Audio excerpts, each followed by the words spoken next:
Welcome to 9 Vibes. నూజివీడి వైసీపీ అభ్యర్థి ఎవరు? సిట్టింగ్కి సీటు పదలమేనా? టీడీపీని వీడి వైసీపీ వైపు అడుగులేస్తున్న సీనియర్కు అవకాశం ఇస్తారా? సీఎం జగన్తో ఆశావాహులంతా భేటీలవుతున్న అభ్యర్థిని మాత్రం ఖరారు చేయలేదు. ఇంతకీ అధిష్టానం వ్యూహం ఏంటి? స్కెచ్ ఏంటి? Let's watch this story.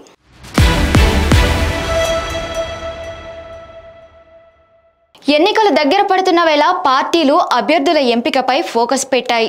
ఒక్కో నియోజకవర్గంలో అభ్యర్థుల్ని ఖరారు చేస్తున్నాయి. అయితే సీట్లు ఆశించి భంగపడ్డ నేతల్లో కొంతమంది అలకబూనితే మరికొందరు పక్కచూపులు చూస్తున్నారు.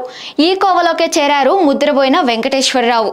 గత 10 ఏళ్లుగా టీడీపీలో ఉన్న ఆయన మొన్నటిదాకా నూజివీడు ఇన్ఛార్జిగా ఉన్నారు. ఈసారి టికెట్ తనకేనని ధీమాగా ఉన్నారు. ఆల్ ఆఫ్ ది సడన్ గా అధినేత టికెట్ లేదని చెప్పడంతో షాక్ అయ్యారాయన. వైసీపీ రెబెల్ ఎమ్మెల్యే పార్థసారథిని నూజివీడు ఇన్ఛార్జిగా నియమించింది టీడీపీ. ఈ పరిణామంతో షాక్ అయిన ముద్రబోయిన తనకు చంద్రబాబు అన్యాయం చేశారంటూ ఆత్మీయ సమావేశంలో కన్నీటి పర్యంతరమయ్యారు. ఆ తర్వాత పార్టీ మారాలని నిర్ణయం తీసుకోవడం, తాడేపల్లి క్యాంప్ ఆఫీస్లో వైవి సుబ్బారెడ్డితో కలిసి సీఎంతో భేటీ కావడం చకాచకా జరిగిపోయాయి. అంతకుముందు నూజివీడు సిట్టింగ్ ఎమ్మెల్యే మేకా వెంకట ప్రతాప్ అప్పారావు ఆయన తనయుడితో కలిసి సీఎం జగన్ను కలిశారు. ఈ భేటీ దాదాపు 15 నిమిషాల పాటు సాగింది. అయితే ఇద్దరిలో నూజివీడు బరిలో ఎవరుంటారన్నది ప్రస్తుతానికి సస్పెన్స్ గానే మిగిలిపోయింది. నూజివీడు వైసీపీ ఎమ్మెల్యే అభ్యర్థిగా ప్రతాప్ అప్పారావు లేదంటే ఆయన కొడుకు బరిలోకి దిగడం ఖాయమని అనుకుంటున్నారంతా. అయితే అనూహ్యంగా ముద్రబోయిన వైసీపీలో చేరడంతో నూజివీడులో ఎవరు పోటీ చేస్తారనే ఆసక్తి నెలకొంది.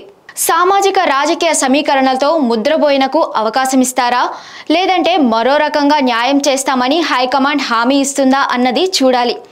సీఎంతో భేటీ తర్వాత ఎవరితో మాట్లాడకుండా వెళ్లిపోయిన ముద్రబోయిన త్వరలో వైసీపీలో చేరికకు ముహూర్తం చూసుకున్నట్లు తెలుస్తోంది.